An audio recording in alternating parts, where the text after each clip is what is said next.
Coucou les amis, bonsoir. Eh bien, chose promise, chose due. Euh, alors ce c'est pas le premier en fait, hein, parce que j'avais déjà un petit peu abordé ces sujets dans les précédentes vidéos, les riff shoots, les premiers riff shoots, mais qui sont donc disponibles sur Riff and Geek TV, sur YouTube. Et donc je vous invite à aller voir un petit peu mes premiers lives. euh, où j'explique déjà un certain nombre de principes et où j'essaie de faire référence à une chose fondamentale, et je vais commencer par là, c'est le milieu. Alors, il est très difficile, quand on commence l'aquariophilie, d'anticiper un petit peu ce qu'on va faire. On ne sait pas forcément, on ne connaît pas les animaux, on ne connaît pas leurs exigences, et quand on regarde le catalogue, euh, souvent on s'imagine qu'on va faire quelque chose, et puis on se rend compte au fil que... Bonsoir les amis. On se rend compte au fil que c'est pas aussi simple que ça, et que beaucoup de choses seront incompatibles et qu'on ne pourra pas les mettre ensemble.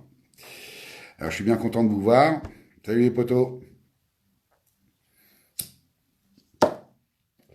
Donc je vous remontre un petit peu. J'ai préparé un petit tableau où j'espère que vous arrivez à lire.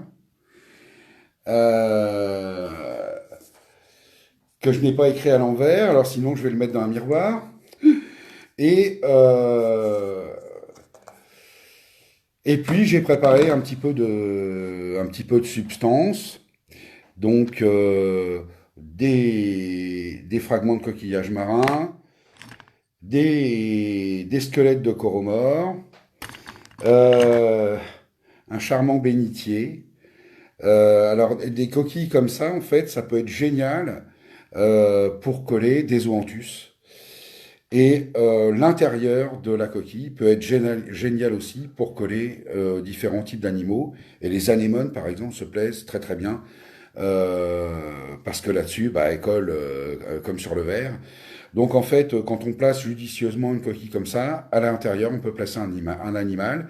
Et vous voyez que dans un bénitier, si vous n'avez pas de chance, moi évidemment, un tout est crevé quand j'ai eu ma panne d'électricité. Mais voilà, vous n'avez pas de chance, vous perdez un bénitier qui a déjà quand même une certaine taille.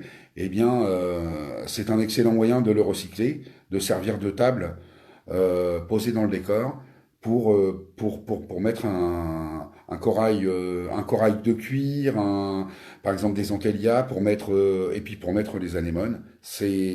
En général, quand elles sont là-dessus, elles se plaisent et elles ne se sauvent pas.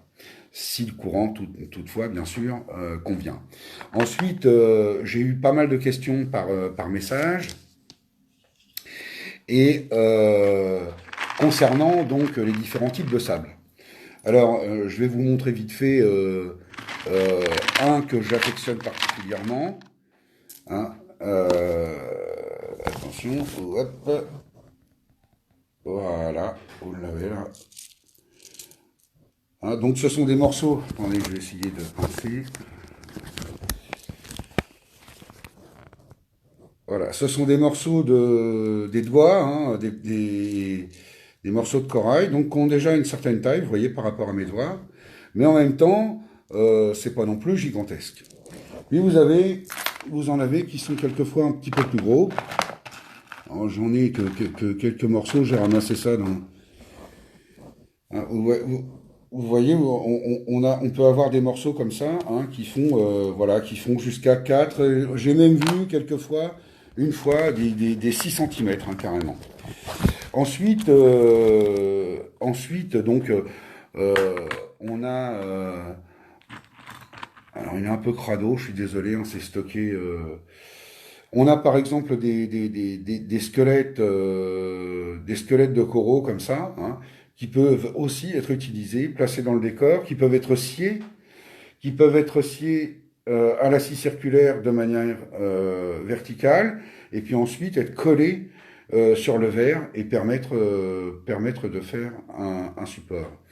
Donc bien sûr, hein, tout ça, ce sont des doigts de coraux.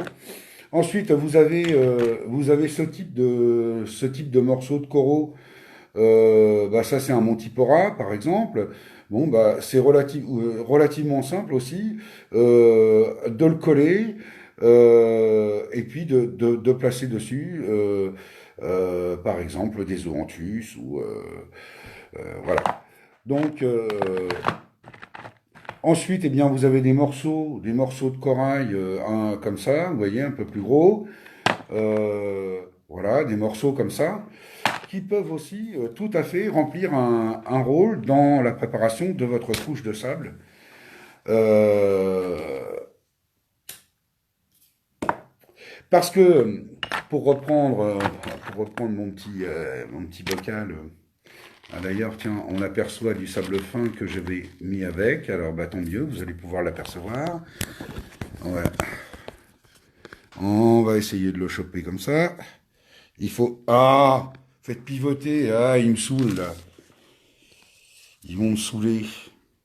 Bon voilà, alors là vous voyez par exemple du sable très très fin, hein, qui est vraiment très très très très fin. Voilà. Alors ça c'est un sable génial pour faire des plages sur l'avant de l'aquarium, sur des épaisseurs de 3-4 cm. C'est un sable qui aura tendance bien sûr à étouffer, mais c'est un sable dans lequel la microfaune adore se déplacer, euh, que ça soit les étoiles de mer, que ça soit les oursins de l'art. Alors que les parties que vous allez faire avec ces doigts de coraux vont être géniales. Alors quand on va monter un décor, moi je vais vous montrer vite fait comme ça. Alors voilà, faut que... Excusez-moi, je fais le... Donc quand vous faites votre installation de pierre, eh bien c'est relativement simple de s'installer. Euh, oui, hop.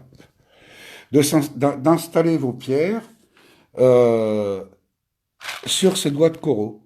Là, vous allez avoir, et vous pouvez le regarder à la caméra finalement, vous allez avoir des interstices autour de votre pierre, au pied de votre pierre, qui vont permettre à la microfaune et à l'oxygène, au courant, de circuler. Après, ce que je vous conseillerais, euh, parce que ça, c'est une façon de faire. Bon, alors on en met un peu plus, hein, on met 3-4 cm pour poser les pierres. Là, je reviens. Euh, Ce que je vous conseillerais particulièrement, c'est plutôt d'utiliser des petits tronçons de tubes PVC de diamètre 40, 50, et puis de faire trois percements, donc pour avoir 6 trous dans le tube que vous posez directement en fait sur le verre en bas, et, euh, et une fois que vous avez vos petits tronçons, et ben tout simplement, hein, vous posez votre pierre sur le tronçon et vous avez les trous qui permettent à la circulation, à la macrofaune d'aller s'installer dans ces trous et de maintenir toujours une oxygénation, une permissivité à la sédimentation de la pierre, un maintien d'une oxygénation par le dessous, parce que chaque fois que c'est une notion aussi qui est importante à expliquer quand on démarre l'aquarium, vos pierres vivantes, quand vous les placez dans l'aquarium, alors je vais vous mettre le côté un peu plus... Et qu'est-ce qui va se passer ces parties-là qui vont être exposées à la lumière vont par exemple choper la coralline. Et quand la coralline s'installe sur vos roches, eh bien, elle va bloquer la circulation de l'oxygène de l'extérieur vers l'intérieur de la pierre. Elle va bloquer le système qui permet à la faune qui est dedans de cracher la sédimentation et les excréments. Et on va avoir un phénomène d'étouffement qui va générer une réaction anaérobie à l'intérieur de la pierre. Alors, ces phénomènes, dans certains aquariums, peuvent prendre des proportions absolument dramatiques. Un étouffement des pierres vivantes généralisé dans l'aquarium va favoriser la naissance, l'apparition des cyanobactéries et contribuer à un étouffement supplémentaire. Hein. Donc, et quand ça va se développer, ça va tuer la coralline. Et voilà, vous allez de... Salut Benjamin, vous allez aller de galère en fait en galère. Alors, quand vous avez ces phénomènes de calcification en fait sur les roches, moi je vous conseille de temps en temps de filer un petit coup de marteau, de dégager, ou alors si vous avez dans votre région plusieurs amis qui sont pas très loin, eh bien vous partagez un oursin diadème. L'oursin diadème bouffe la coralline et il va vous entretenir vos pierres. Alors ça peut être vraiment un gros avantage dans l'entretien de l'aquarium. Je suis désolé pour le reflet dans le miroir, mais je vois pas trop là. Je suis obligé en position horizontale, je suis obligé de me présenter comme ça. Alors donc, bon, voilà, je vous fais un petit tour comme ça vite fait. Et ce sont quand même des notions qui sont assez importantes. C'est le matériel de base. Le matériel de base, bon, vous connaissez tous,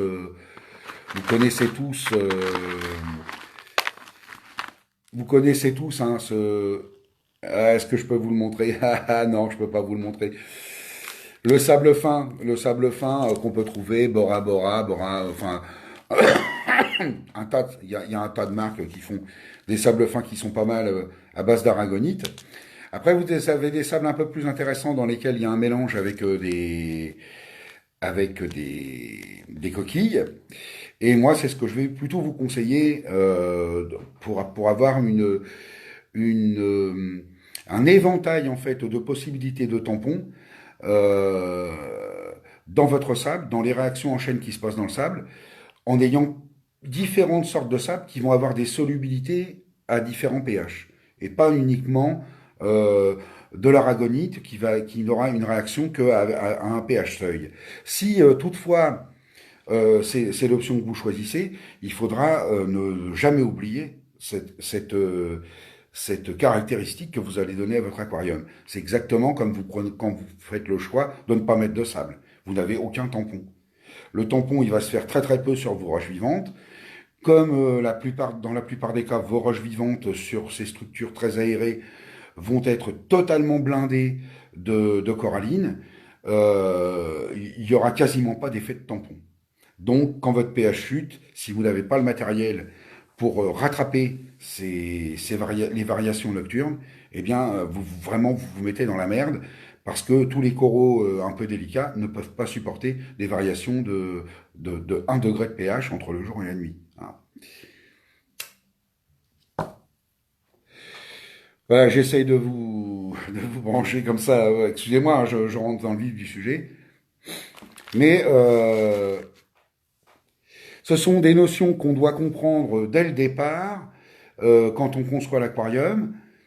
On dispose d'un certain nombre de matériaux et au départ, on ne sait pas trop qu'est-ce que ça va donner dans le temps, qu'est-ce que ça va donner comme résultat.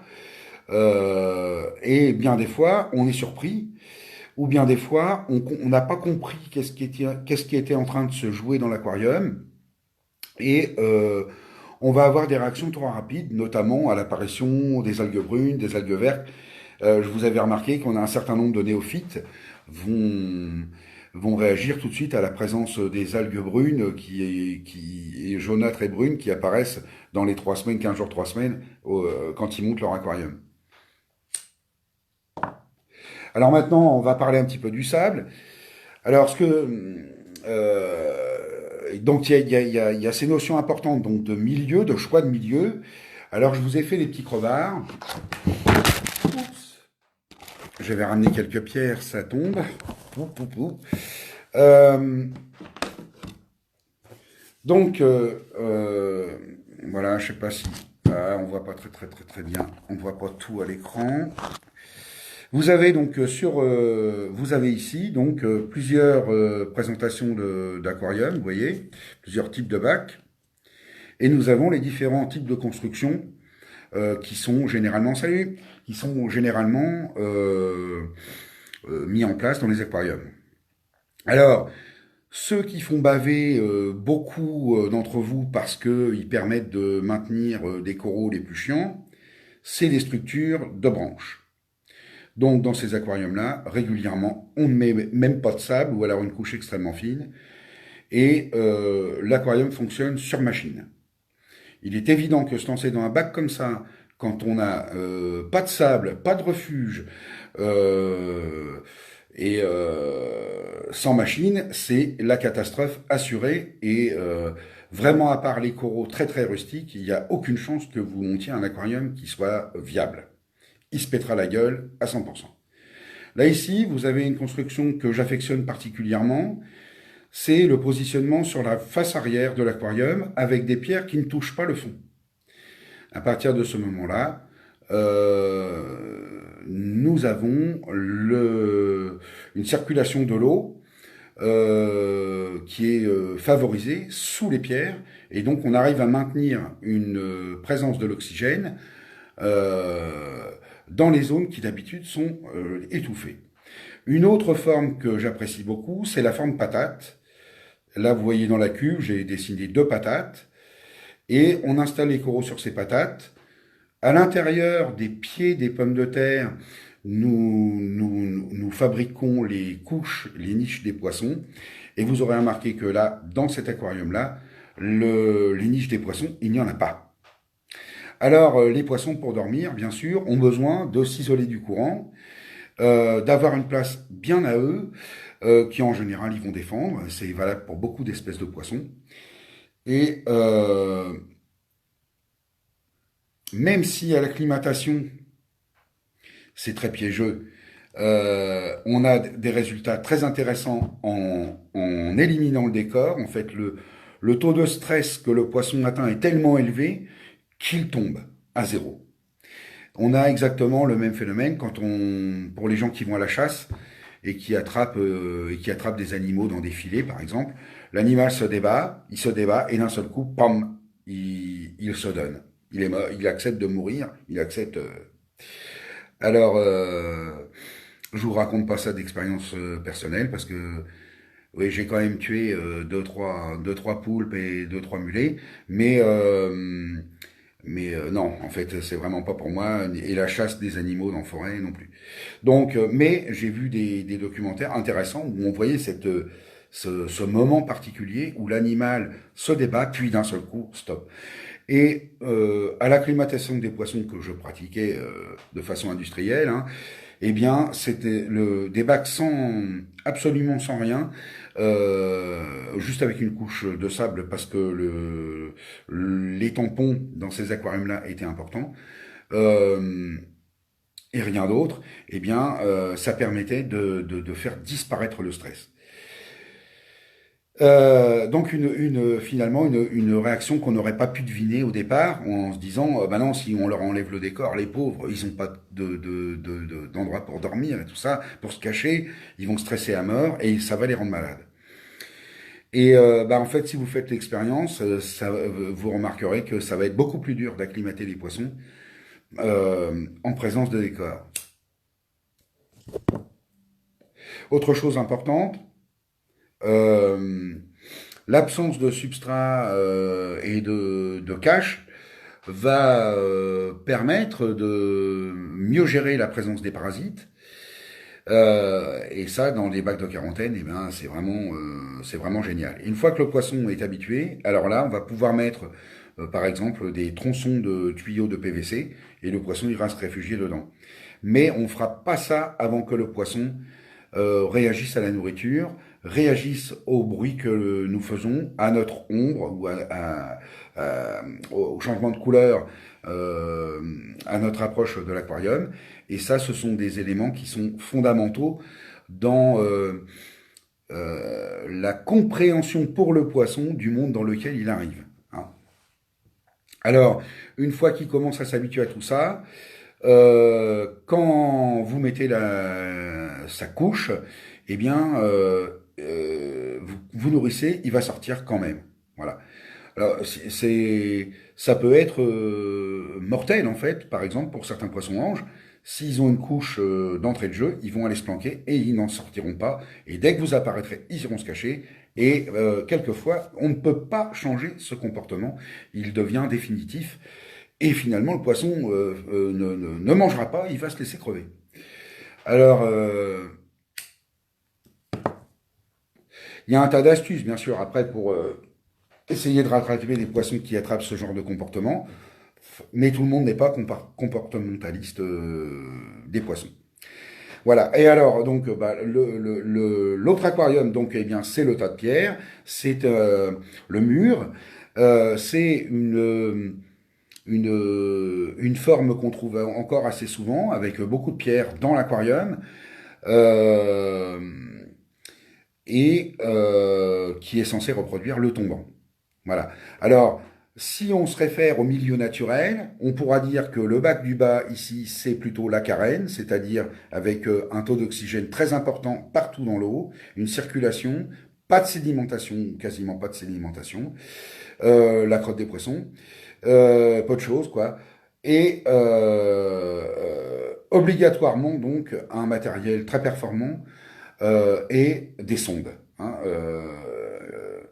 ces aquariums-là n'ont pas d'autonomie, ils sont toujours sur le fil. Donc, généralement, oligotrophie, gestion des oligoéléments, etc., etc., etc., balling, etc., etc.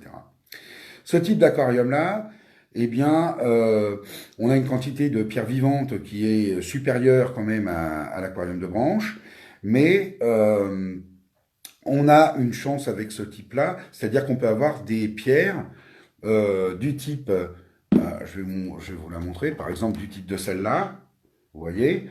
Alors là, on a une pierre qui a un bon plateau, vous voyez, c'est une ancienne coupe, eh bien, elle a une certaine épaisseur, elle a une bonne porosité, il y a des trous dedans, elle va être réactive aux variations de milieu, et va avoir un rôle écologique en fait dans l'aquarium, en plus de servir de support pour vos coraux.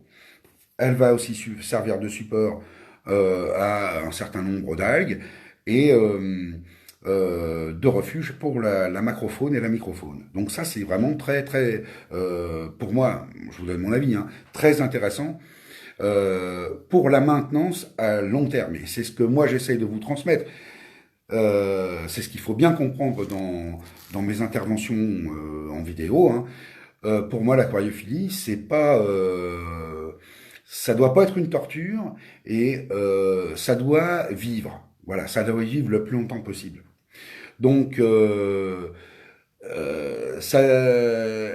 type d'aquarium que vous voyez là, par exemple, ne supporte quasiment pas une panne de courant. Une panne de courant, au bout de 2 heures, le bac part en live. Donc là, il faut faire très attention. Un bac comme celui-ci, alors à moins d'avoir bien sûr un très gros refuge en proportion, hein, par rapport au volume d'eau qui est dans l'aquarium. Quand vous avez une maison qui est à vous, un garage, un sous-sol, machin, vous avez votre bac dans votre salon, eh bien, vous pouvez percer la dalle et mettre un aquarium de 600 litres dans votre cave, uniquement pour servir de refuge avec un gros lit de sable. Et lui, il va compenser la pauvreté du milieu que vous avez créé en haut. Il fera des effets de tampon. Après, bien sûr, sur les lits de sable, il y a des choses, il y a des mécanismes aussi qu'il faut comprendre. Et notamment, d'ailleurs, par rapport aux machines. C'est-à-dire que dans les étalonnages des machines, eh bien, nous n'aurons pas les mêmes parce que l'aquarium lui-même va générer ses réactions de manière beaucoup plus fine que la machine. Et il faut éviter de... Voilà, il faut faire des fourchettes hein, pour avoir... Salut Pat! Pour avoir comment dire, une efficacité aussi dans le processus de sédimentation qui se passe dans la couche de sable. Si vous annihilez en fait par une injection de calcium, d'hydroxyde de calcium, euh, vous compensez votre pH, et ben vous allez avoir un phénomène de saturation en fait dans certaines zones et vous allez empêcher le processus de dissolution du sable qui est dans votre refuge. Et cette réaction-là, elle est indispensable au fonctionnement du refuge. Le refuge doit avoir sa zone sans oxygène et dissoudre le sable il va automatiquement relibérer dans l'aquarium une partie importante en fait de calcium que vous n'aurez pas à compenser avec un système de baling ou de changement d'eau. Donc c'est très important d'avoir ces fourchettes et d'avoir ces éventails de réactions euh, qui vont se déclencher de manière naturelle. Vous voyez, c'est toute la différence avec cette nouvelle aquariophilie contre laquelle, vous m'excuserez, je m'insurge un petit peu, euh, parce que là, on a des moyens en fait existants de déclencher des processus, de laisser des processus naturels s'opérer dans l'aquarium, avec ces deux faces, d'avoir l'aquarium, par exemple, donc conçu comme celui-ci, euh, pour présenter les animaux, et un aquarium en dessous qui va gérer toutes les carences de ce bac-là. Après, donc, selon la place dont on dispose, eh bien, on va avoir d'autres possibilités, et dont celle-ci. Alors celle-ci, bah, qui va être, vous voyez par exemple, intéressante pour des LPS, d'avoir des plateaux comme ça, présentés comme ça va permettre de vraiment de positionner des coraux comme les Catalaphilia, euh, des. Alors oui, je te répondrai après, Wilfried. Hein. Je termine mon explication là sur ce que j'explique là, et puis je te répondrai après. Euh, euh, et je vais vous expliquer là aussi en fait, les différents types de coraux selon les hauteurs. Et évidemment que au départ, alors on ne sait pas, on connaît pas bien les coraux. On a certains livres qui expliquent pas trop mal le positionnement des coraux. Bien sûr, les bacs avec fosse, mais bon, malgré tout, ce sont des exceptions. Donc ensuite, on a les bacs avec les patates. Alors les patates, c'est quand même quelque chose d'assez formidable parce que ça va permettre sur le même montant de pierre, en fait, de positionner différents types de coraux avec sur le haut euh, des choses un petit peu surprenantes. Euh, et ça va dépendre en fait de la hauteur qu'on va donner à la pomme de terre. Et en fait, à la hauteur de votre aquarium. Euh, Là-dessus, on peut gérer des bacs hauts et faire des choses vraiment fantastiques avec des coraux mous dans les parties supérieures, des acroporas dans la partie deuxième tiers d'eau du bac, et puis les LPS en dessous. Et, le positionnement, par exemple, de porites avec des bénitiers dans la partie médiane entre le dernier tiers et le tiers où on pourrait mettre des acroporas. Là-dedans, en fait, on peut mettre des gorgones, on peut vraiment faire des décors, moi je trouve, d'une richesse assez exceptionnelle. C'est un bon moyen, ça, pour un aquariophile qui débute, en fait, de ou confirmé, hein, de jouer avec un panel d'espèces un peu plus étendu, hein, que ce type de bac-là, qui va en général être utilisé pour faire spécifiquement des branchus, des coraux qui vont avoir besoin de grands courants et de très fort taux d'oxygène. Alors, donc dans ce type de bac-là, il y a certains avantages, bah, c'est la possibilité aussi de faire des cages pour les poissons, avec des positionnements de coraux sur les pierres, d'avoir certains coraux qui peuvent partir du bas, comme certains coraux mous, des grands simularia, par exemple, hein, qui vont faire leurs branches parfois sur 40 cm, 50 cm de haut. Et en fait, là, vous pouvez jouer avec des hauteurs et avoir des coraux magnifiques qui vont balancer dans le courant, des grandes gorgones, voilà, il y a des choses vraiment superbes à faire. Et en plaçant les coraux donc dans la partie, on va dire à peu près centrale, des coraux durs, ils vont avoir la possibilité de s'élancer et de monter leurs doigts. Et vous n'allez pas être contraint de les tailler toutes les semaines, les gars. Parce que quand vous montez votre bac comme ça sur les patates et que vous mettez vos coraux durs, vos acroporas sur le dessus, pour qu'ils prennent pleine poire la lumière, eh bien, et que vous êtes 10 cm, 15 cm sous la surface, vous allez avoir une contrainte de taille très régulière. Ça va vous casser les couilles très sérieusement. Puis après, vous savez pas quoi en foutre. C'est bien gentil au début de faire des boutures, et puis après, bah, je peux vous dire, hein, je connais les gars, ils balançaient à faire peur. Et puis bon, bah, ce type de bac-là, eh bien, je dirais, il a un petit peu tendance à disparaître.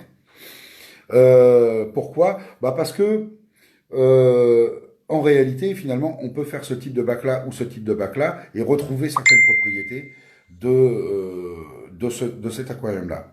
Par contre, là, on a une très grande quantité de pierres, et puis il est évident, tout le monde comprendra bien que la circulation de l'eau ici qui est optimum, la circulation de l'eau ici qui est très bonne, la circulation de l'eau ici qui est excellente, eh bien ici, on aura une circulation de l'eau qui sera médiocre, avec euh, nous passons au schéma du dessus. Vous voyez, je vous ai représenté les trois zones. Alors ça, dans les bouquins de Sprung et tout ça, vous allez les trouver, bien sûr. Vous avez les trois zones. La zone verte en haut, avec un fort taux d'oxygène, le premier tiers, le tiers haut. Une zone médiane au centre où on va avoir une baisse du taux d'oxygène. Alors c'est très théorique, hein, puisqu'en fait, aujourd'hui, avec les pompes de brassage très puissantes qu'on a, on a la possibilité d'avoir quand même un niveau d'oxygène élevé. Mais le rapport au sol va toujours nous ramener quand même à une consommation d'oxygène très rapide. Et la couche du bas va avoir un taux d'oxygène moins élevé. Et puis bah, bien sûr, elle a son rapport au sable, si vous avez du sable. Alors, le sable va capter de manière assez brutale l'oxygène de l'eau au passage, et toute la surface en fait du sable, nous passons de l'autre côté. Vous avez vu un peu, hein, j'ai préparé mon truc. Hein. Euh, nous passons de l'autre côté, donc nous avons la description tout à fait simpliste d'une couche de sable, donc de 6 cm, qui est, à mon avis, vraiment le minimum pour commencer à avoir des réactions intéressantes. Ces réactions, eh bien, évidemment, c'est l'acidification du sable, le processus de sédimentation qui va s'amorcer. Malheureusement, dans une couche comme ça, hein, y a peu de chances pour qu'il aille à son terme, à moins que vous ayez une macrofaune extrêmement abondante et du personnel d'entretien dans votre sable. C'est-à-dire concombre, Nassarius, Arcaster, etc. Hein, et oursins de l'art.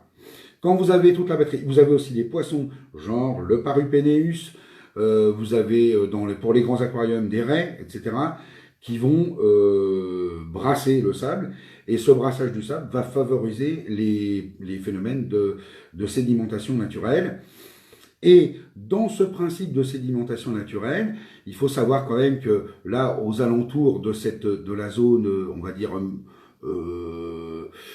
presque 2 tiers, hein, sur 6 cm, dans les 2 derniers centimètres, vous allez avoir l'anaérobiose qui est recherchée. La partie supérieure, on l'appellera aérobiose. Alors c'est très très théorique là aussi, hein, puisqu'en fait, dans un seul grain de sable, si on prend, je vous fais ça, bon, c'est vraiment histoire de vous faire comprendre le principe. Si on prend un grain de sable comme ça, bien sûr, le cœur, il est totalement en anaérobiose. Hein. Il n'y a plus d'oxygène du tout dans une pierre comme ça.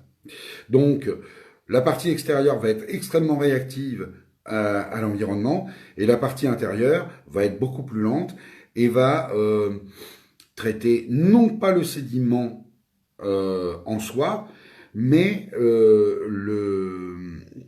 la partie nitrate-phosphate dissout. Ce ne sera pas du tout la même réaction que quand que quand vous avez, je ne vais pas y arriver, une couche de sable pleine de ces doigts de coraux, où là, les réactions sont mitigées. Et l'avantage, en fait, d'avoir des zones avec ce gros sable, eh bien, ça va permettre, contrairement à ce qu'on chasse habituellement, c'est-à-dire le sédiment, ça va permettre au sédiment de pénétrer dans le sable, d'être piégé et d'être consommé par la macrofaune et la microfaune et les bactéries, qui vont être donc un bouillon de culture. Euh, et si vous voulez vraiment avoir des effets bénéfiques à long terme, c'est-à-dire, hein, je précise, quand votre système n'est pas très opérationnel, quand votre couche de sable n'est pas très efficace, et on a, alors bien sûr, on a ça en général sur des aquariums où on aura mis une seule granulométrie et un seul type de sable, par exemple d'aragonite. Euh, voilà, peu importe la marque en réalité, hein, dès qu'on parle de petits gravillons comme ça, eh bien, ils sont à peu près tous équivalents. Alors, si vous n'avez que cette sorte de sable, eh bien, vous allez finalement créer un milieu dans tout l'aquarium avec à peu près la même épaisseur de sable, à peu près les mêmes réactions à l'intérieur. Et qu'est-ce qui va se passer? Il va y avoir un colmatage parce que à partir de 3-4 cm dans la profondeur de sable, le sédiment gras, le caca qui est en train de s'émietter, euh, qui se trouve consommé par la macrofaune et par les bactéries, va faire une sorte de gel, hein, et ce gel va combler les espaces dans le sable, étouffer la partie du dessous, donc permettre certaines réactions anaérobies, mais en même temps euh, stopper le processus de sédimentation qui va euh, euh, euh, comment expliquer ça, transmuter finalement ce gel en pierre. Le but d'une couche de sable épaisse, dans le temps bien sûr, hein, c'est de gérer la sédimentation. Alors, évidemment, là encore, il faut apporter toujours des bémols, parce que si vous avez un aquarium avec 5 naseaux adultes, hein, vu ce qu'ils bouffent par jour, ça va être très difficile au sable de consommer des quantités hallucinantes de bouffe, quoi, hein. Il faudra dans ce cas-là adapter. Il y a quelque chose, alors je voulais vous le montrer, mais voilà, je le retrouve, il était égaré. Vous voyez ça? Alors ça, c'est de la zéolite. Celle de la marque Zolux était excellente et elle peut être utilisée dans le sable. Et en fait, elle va, par ses propriétés intrinsèques, participer à l'épuration de l'aquarium de manière indépendante et rendre de grands services en fait, hein, par ces phénomènes de transmutation qu'on connaît de la zéolite, de captation et de transformation. On pourrait dire que, par exemple, pour un aquarium qui ferait 1 mètre par 40 par 50, donc un 200 litres standard, une à deux boîtes, ce serait parfait pour mélanger avec le sable, plutôt donc vers le fond de l'aquarium, là où on va développer une couche un peu plus épaisse que sur le devant. Et ce que je voulais aussi vous expliquer, c'est que vous voyez à peu près la taille de la boîte, 10, 15, 10, 20, eh bien 20-20, selon la taille de votre aquarium, créez des milieux de cette taille avec des propriétés d'épaisseur et de mélange de sable différents. Vous n'abriterez pas à l'intérieur le même type de microfaune et de macrofaune. Là-dedans, par exemple, une arcaster n'ira pas, un oursin dollar n'ira pas. Par contre, les gamards, vous allez en avoir des milliers. Voilà. Donc ça,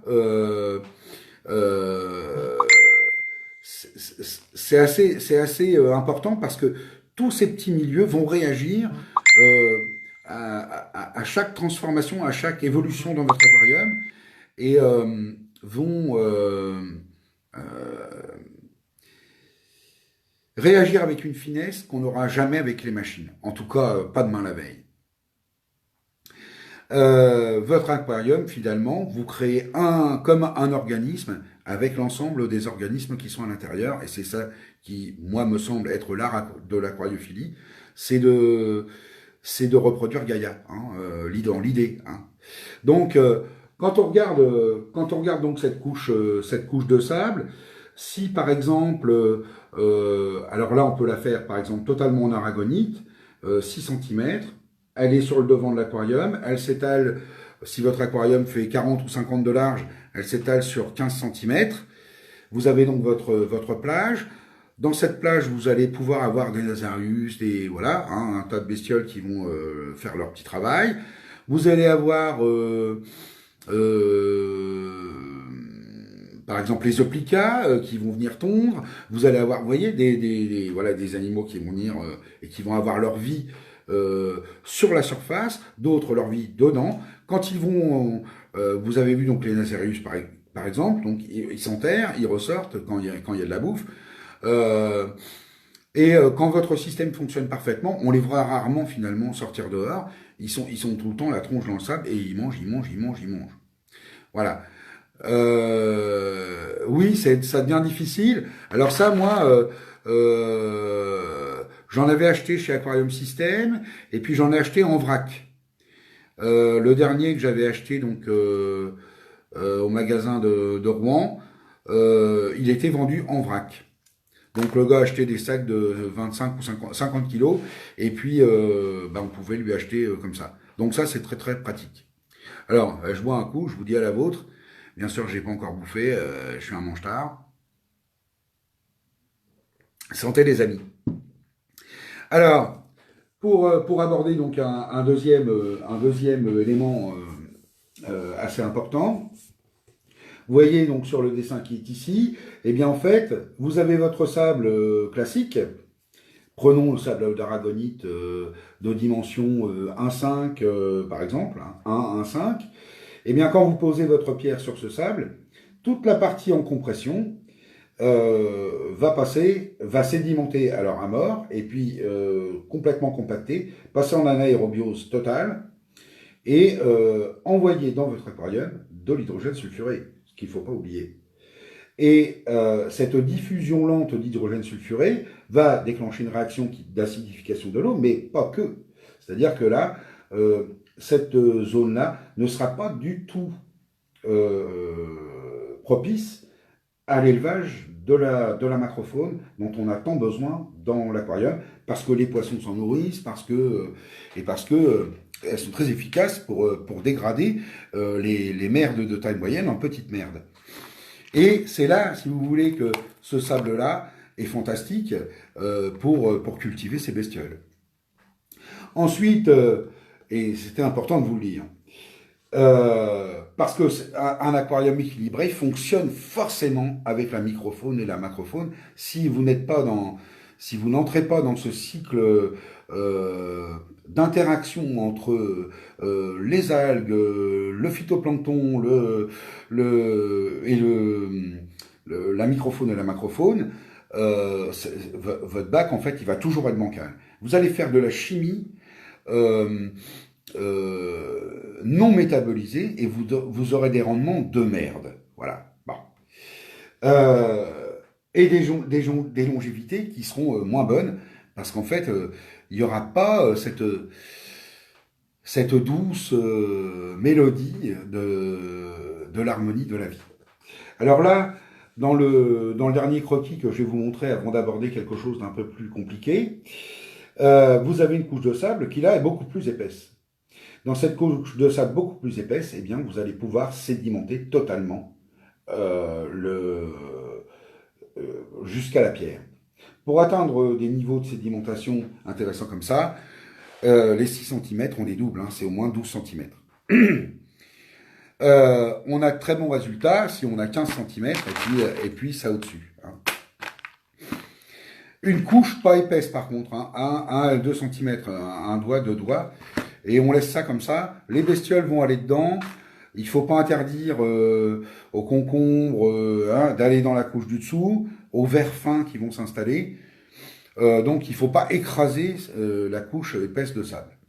Par contre, et puis on peut mettre donc du coquillier, et ça, je vous le conseille très vivement. Si vous ne trouvez pas de sable coquillier, faites-le vous-même. Donc, c'est vraiment super facile. Vous allez sur votre marché en fin de semaine, vous allez voir votre poissonnier, et puis vous lui demandez, et il sera tout à fait content de vous filer. Vous êtes pas cool les mecs là à m'envoyer des messages. Euh, il sera très content de vous filer des coquilles de moules, des coquilles de praire, des coquilles de coq, des coquilles de palourde, des coquilles de clovis, des coquilles de couteau. Vous récupérez, hop, vous faites votre mixture, blablabla, dans une pouche avec un marteau, et puis bah, vous obtenez quelque chose de formidable, parce que là, les réactions qui sont là-dedans, c'est extraordinaire.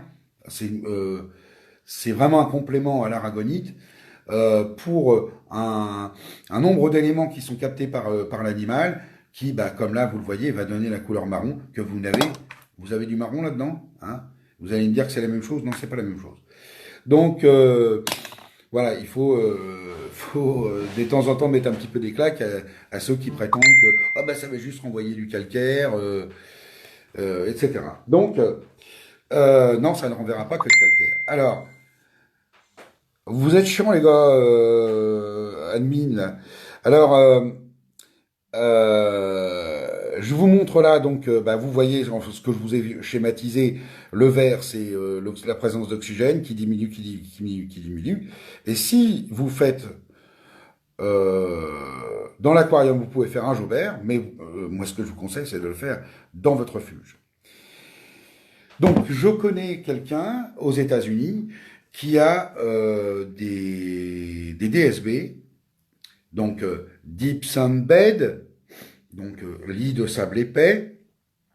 Dès lors que c'est dans le refuge, on appelle ça le Remote Deep Sand Bed, et c'est simplement déporté, hein, le lit de sable épais déporté. Ce lit de sable épais déporté, il a des propriétés extraordinaires. On peut cultiver des plantes marines, des algues, la Chaetomorpha, mais d'autres. Hein, et en plus, ça peut être très agréable. Coucou. Et puis, eh bien, il va remplir des rôles. Alors, je sais pas si je vous l'ai dit. Oui, donc lui, il a ça depuis bientôt 20 ans, hein, sans y toucher. Le seul truc qu'il fait, il rajoute du sable par-dessus, comme on recharge une chaudière.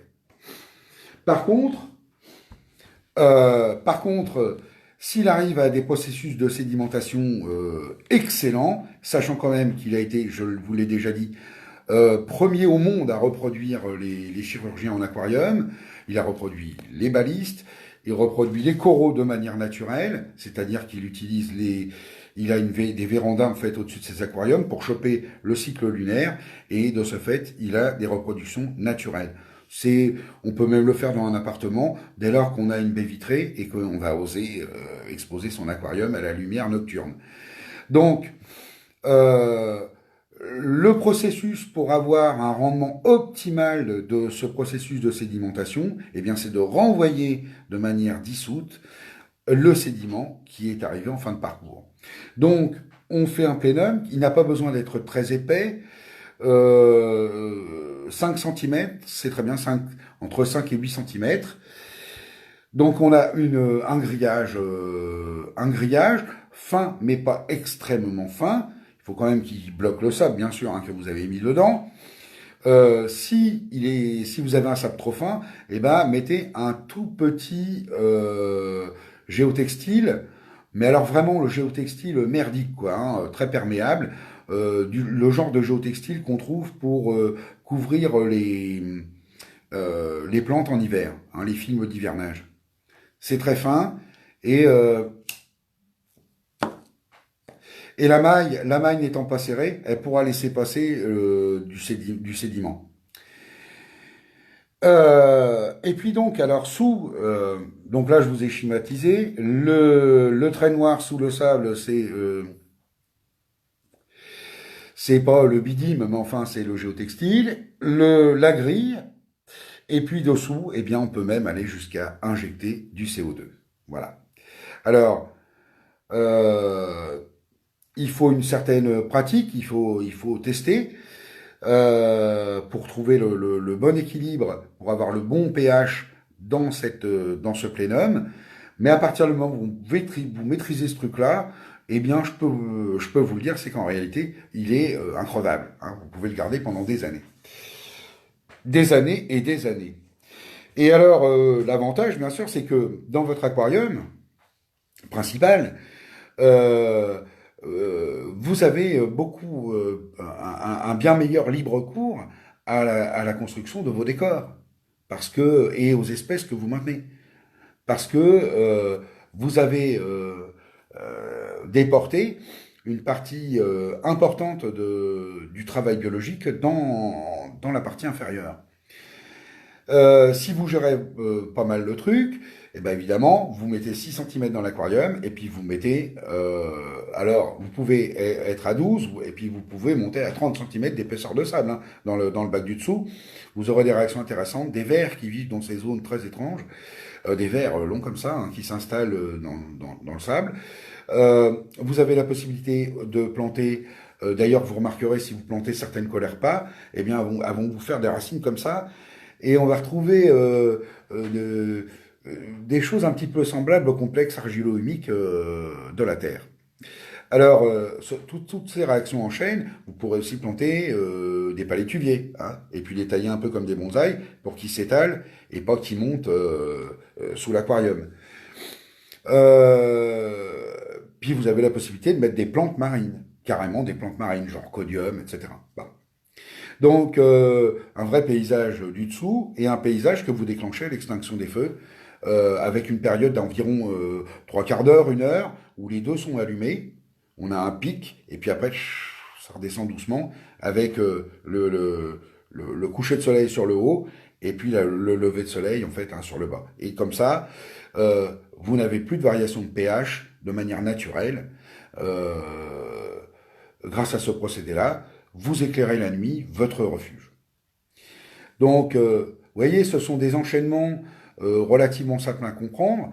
Par contre, après, il y a des notions de proportion. C'est-à-dire que si vous avez un bac de 500 litres, puis vous nous mettez un refuge de 25 litres, bah, c'est de la merde, quoi. La proportion, jamais ne pourra compenser, ni même l'alimentation d'un bac de 500 litres où vous allez avoir, je sais pas, une dizaine de poissons, plus les coraux.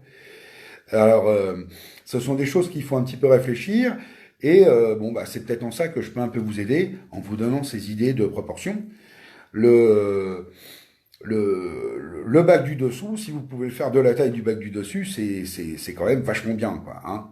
Alors, si vous avez une cave, bah, en fait, votre bac du dessous, vous le faites plus grand que votre bac du dessus, parce que vous allez avoir votre réserve d'eau osmosée, votre bac pour préparer la flotte et faire vos changements d'eau.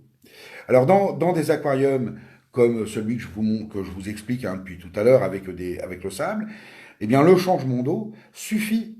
Il n'y a pas besoin de pompe doseuse, voilà. Vous gérez, alors de temps en temps faire un test ICP, bien mesurer en fait les variations euh, que votre bac va cycler de manière naturelle. Et puis, bah, une fois que vous avez à peu près les mesures, il y a peu de chances qu'on ait une évolution explosive, hein. Vous allez toujours être dans les clous. Et votre aquarium, étant donné sa conception, eh ben, il va compenser tout seul ces changements de milieu. Il y a aussi une chose qui est possible à faire et qui peut être intéressante, bien sûr, c'est mettre euh, les, les pierres de la figure du haut, de la figure numéro un, de les mettre dans une cuve spécifique dans le refuge. Alors là, on obtient des résultats qui sont pas mauvais, même en ayant un éclairage sur le dessus, mais on se débrouille, hein, pour presque boucher le, comment, sous la surface, hein, qu'on ait une pierre qui soit inondée de lumière, mais que derrière, en dessous, ce soit de plus en plus la nuit. Alors, bah, ça permet justement de développer les éponges qui ont tendance un peu, qui ont des tendances lucifuges. Euh, alors que sur le dessus, vous allez pouvoir développer les acidies et des éponges comme l'éponge, vous savez, celle qui est jaune citron par exemple, qui se développe très bien à la lumière. Et entretenir ces phénomènes-là dans le refuge, et ben vous n'avez pas les inconvénients de ces envahissements que nous avons vus, que nous avons pu constater avec un certain nombre de nos membres et amis qui ont eu les interstices entre les roches qui se sont remplis d'éponges et qui en fait après n'ont pas contribué à de bons échanges gazeux ni à la circulation, par exemple des vers de feu, etc., enfin du personnel d'entretien. Et le ver de feu, par exemple, n'est pas en soi une catastrophe, dans la mesure où il a de quoi manger. Voilà. Alors, dans ces aquariums où il y a un lit de sable qui a une certaine épaisseur, eh bien, il va pas causer de dégâts, parce qu'il va avoir de quoi bouffer dans le sable. Il va bouffer ses détritus comme il fait d'habitude. Voilà. Les phénomènes de prédation, c'est un petit peu pareil avec les algues, hein. Vous les privez de leur bouffe habituelle, et ben ils se retranchent sur autre chose. C'est valable aussi parfois avec les bactéries. Et il faut bien comprendre ce que j'expliquais déjà dans un live précédent, c'est que si vous avez une panne d'électricité, le sable, attention, c'est Guernica, c'est l'apocalypse, c'est un champ de bataille spatial avec des tirs laser et hein, c'est quelque chose d'impressionnant, le nombre de morts qu'il y a, de bastons qu'il y a entre les différentes zones frontalières de milieu. Donc les bactéries sont en concurrence et quand elles sont en concurrence, c'est impitoyable. Et ces frontières de milieu, eh bien, elles évoluent en fonction de l'heure du jour, de votre brassage, quand vous changez votre brassage. Et c'est bien pour ça aussi que c'est important quelquefois de modifier. Si je pouvais vous donner un conseil, bah, avec un Arduino, avec ce genre d'appareil, eh bien, c'est d'essayer de faire comme on fait avec l'éclairage, de reproduire la météo au jour le jour. C'est-à-dire d'aller choper la météo des Vanuatu et puis de la recopier au jour le jour. Et d'avoir les tempêtes naturelles, voilà, vous reproduisez le cycle naturel de l'aquarium. Mais là, vous allez avoir un ensemble cohérent parce que vous allez reproduire les phénomènes naturels de brassage de sable, de changement d'oxygène, voilà. Et la microfaune va bouger, la macrofaune va bouger. Il va y avoir une vie qui n'aura rien à voir avec sa concurrence, avec la dureté quelquefois du milieu. Mais il y aura ce qu'on peut définir comme étant l'élan de vie. Voilà. Alors, je vais vous parler aussi d'autre chose qu'on aborde très très très peu dans l'aquariophilie, c'est la notion quelque part euh,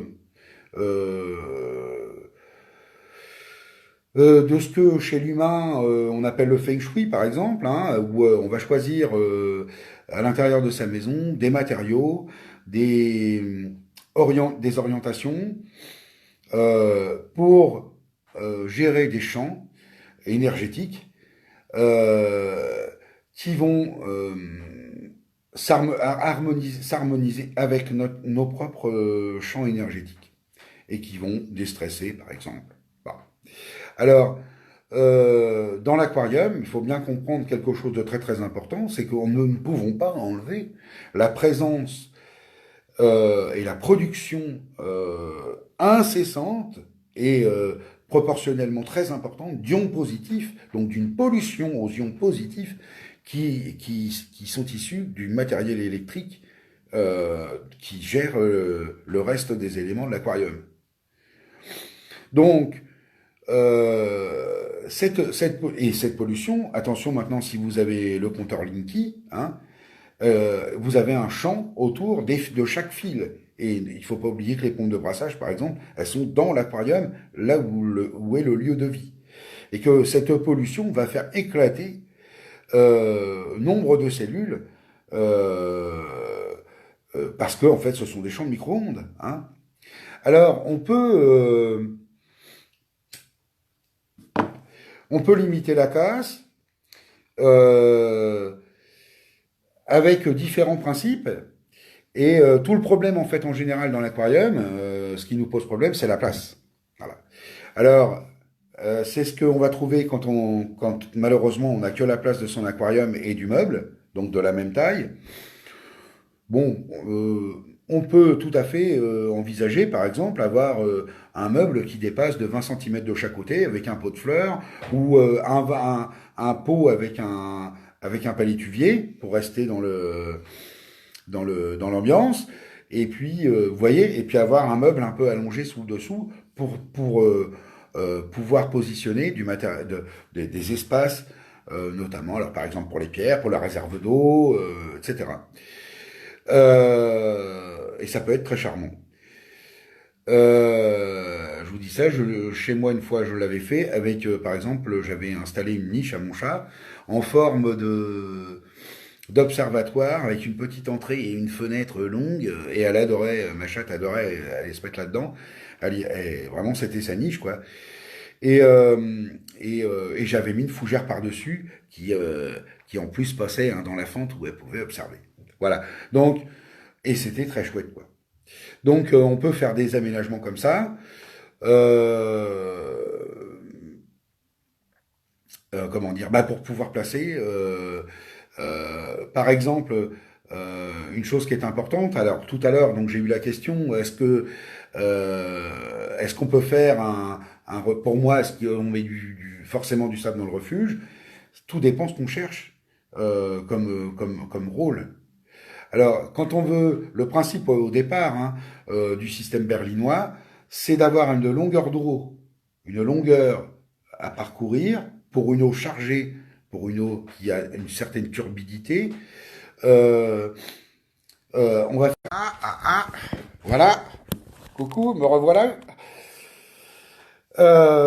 Donc, on va faire passer l'eau à une certaine vitesse et la turbidité, par sa masse, en fait, va descendre, l'eau va continuer, passer par-dessus le, le système de débordement, et puis remonter dans l'aquarium. Et elle va être débarrassée d'un maximum de sédiments.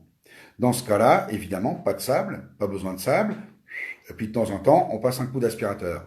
Il faut quand même se rappeler que là, c'est aspirateur obligatoire. Il va falloir qu'il soit électrique parce que vous ne pouvez pas siphonner un aquarium qui est posé par terre.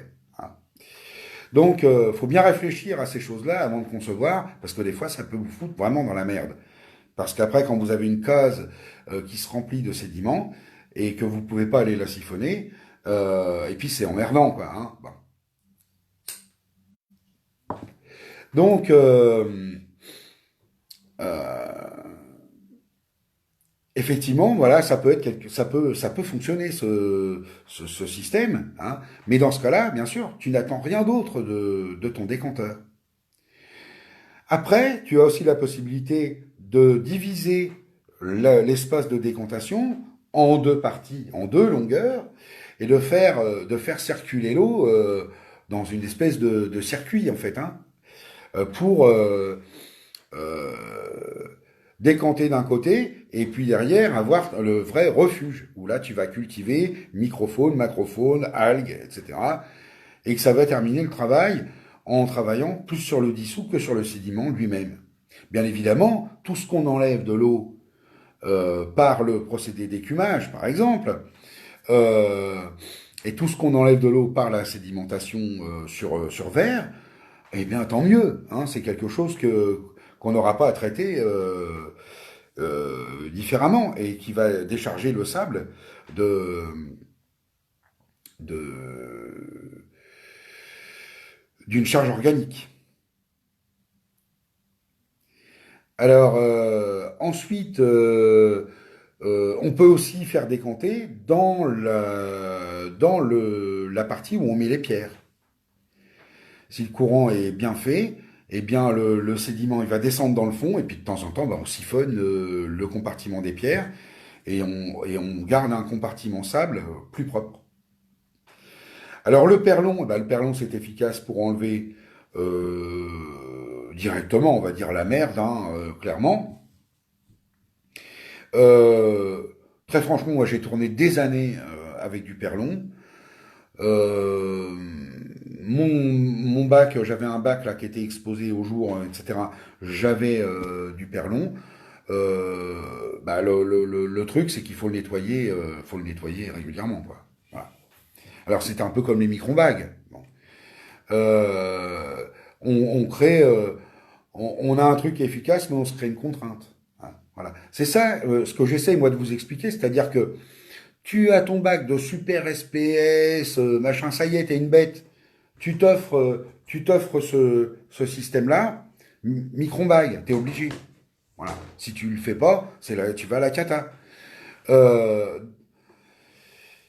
Si tu gères, tu vois un aquarium comme, on pourrait dire, genre, je reprends ce modèle là de 200 litres à peu près, hein, 1 mètre, 50, 40, 50 ou 50, 50. Bon, allez, 200, 250 litres. Si comment, si tu places par exemple 4 acroporas ou équivalents, Montipora, Digitata, hein, bon, 4 branchus sur des patates à la hauteur de 2 tiers, eh bien, ils vont avoir de l'espace pour grandir, pour développer leurs branches, créer leurs armatures, créer le plateau, etc.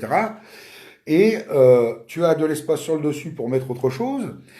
Et ils vont pouvoir, et voilà, tu vas pas être esclave de ces coraux, et ils vont pas te niquer tes paramètres euh, comme pourrait le faire une colonie de coraux où tu aurais 40 coraux dans le même espace. Euh, et en plus de ça, donc ça va te permettre de mettre dans les espaces inférieurs ou supérieurs, bon plutôt inférieurs, des LPS très intéressants. Voilà. Comme le Catalaphilia, par exemple, qui est un très... le Dencanopsamia, par exemple, qui est magnifique. Hein, euh, aujourd'hui, on en trouve... et puis les Euphilia, bien sûr, les Euphilia. Alors, on peut faire des choses extraordinaires avec les Euphilia. Donc, voilà. Et donc, en gros, avec une dizaine de coraux, après, on met autre chose. Voilà. On fait son décor avec autre chose, avec des gorgones, avec... ouais. Donc, on a on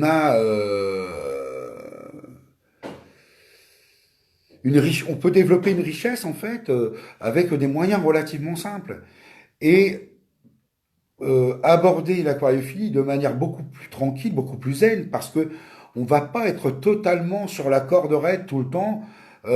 Dès que la moindre perturbation arrive et que c'est la catastrophe.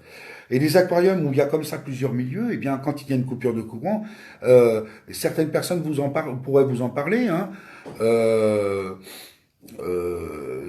des gens que j'ai aidés à faire leur bac avec du sable, eh bien, ils ont des coupures de courant, ils en ont déjà eu, et puis en fait, ils n'ont jamais rien perdu.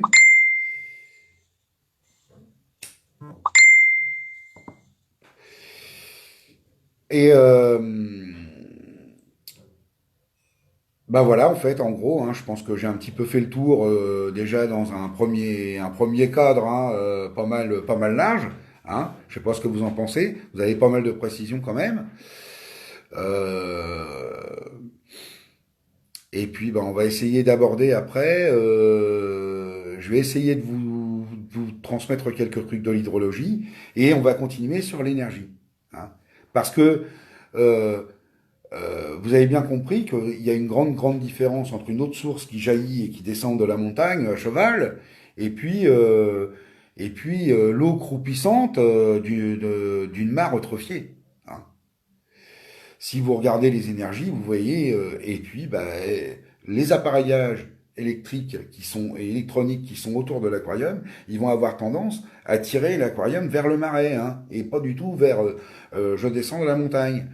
Donc, essayez aujourd'hui de compenser, même avec d'autres appareils électroniques, euh, ces dérives d'ions positifs, ces pollutions d'ions positifs et de champs magnétiques, eh bien, ça peut être très intéressant. Il faut bien comprendre donc et je pense que c'est facile, que vous comprendrez facilement, le, toutes les interactions les métabolisations et les transmutations chimiques, donc que ce soit par les bactéries, par les animaux, par les algues, euh, vont être totalement différentes dans la mesure où vous avez des charges, comme dans la nature. Dans la nature, la mer est chargée négativement comme la forêt. Donc, dès lors que vous collez des ions positifs, vous fermez les molécules, eh bien, il n'y a plus d'échange possible. Et là, vous concentrez des dissous. Et ça vous pose problème. Et en fait, vous pouvez avoir un test ICP qui vous donne des valeurs hautes, alors que le taux d'absorption du système du système vital que vous avez mis en place va être lamentable. Et alors vous voyez là maintenant, tout le monde met des petites billes, machin, pour maintenir le pH. Et bon alors bah, bien sûr ça va contribuer parce que ces ions négatifs vont comment euh, vont être favorisés donc par le courant, par le passage en surface avec le contact avec l'air, le mouvement, l'électricité liée au mouvement, et puis vous allez avoir euh, dans certaines zones donc de l'aquarium, le potentiel d'oxydoréduction, le redox, qui augmente. Et je peux vous dire, c'est pas du tout la même chose quand vous avez un potentiel redox dans les valeurs optimales, et puis ben, quand vous avez de la merde, parce que si votre potentiel redox chute, eh bien, vous allez vers le marais. Hein. Alors, en biologie, quand j'avais mon entreprise dans l'épuration, ou quand je travaillais avec les stations d'épuration, eh bien, on faisait des mesures de demande chimique, la DCO, demande chimique en oxygène et demande biologique en oxygène. Et en fait, il y avait une différenciation entre euh, ces deux demandes, donc nécessité, ces deux appels, hein, pour les transmutations et les équilibres. Et bien là, quand vous avez les petites astuces pour maintenir le potentiel redox élevé, eh bien, vraiment, quoi, vous faites du bonheur. Hein. Et on voit très bien les gens qui maîtrisent bien ces affaires-là. Euh, Ils ont des aquariums beaucoup plus beaux que les gens qui les maîtrisent pas. Ou des gens qui n'ont pas bien orienté. Voilà. Voilà. Donc sur ce, bah, j'arrête là pour ce soir. Avoir une sonde Prister. Euh,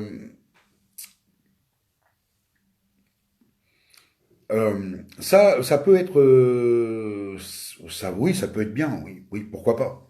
Mais je pense que ça dépend de la configuration. Donc là, c'est peut-être au coup par coup qu'il faut traiter ces choses-là. Voilà, je répondrai pas à vos questions ce soir parce que j'ai faim. Et puis on en reparlera prochainement. Je sais pas, peut-être le prochain. Ouais, bah, je vais prendre mon temps lundi prochain. On va se donner rendez-vous lundi prochain. Et voilà, on va en faire 3-4. Je regarde un truc là parce que je vois une tronche. Est-ce que cette tronche c'est invité? Oui, on peut inviter. Alors, on m'a dit non, non, on peut plus inviter, bon, on peut inviter. Donc j'espère la prochaine fois, bah, on fera intervenir, par exemple, des gens qui ont des aquariums qui fonctionnent déjà avec des systèmes de sable. Et puis voilà, hein, puis ça sera intéressant. Et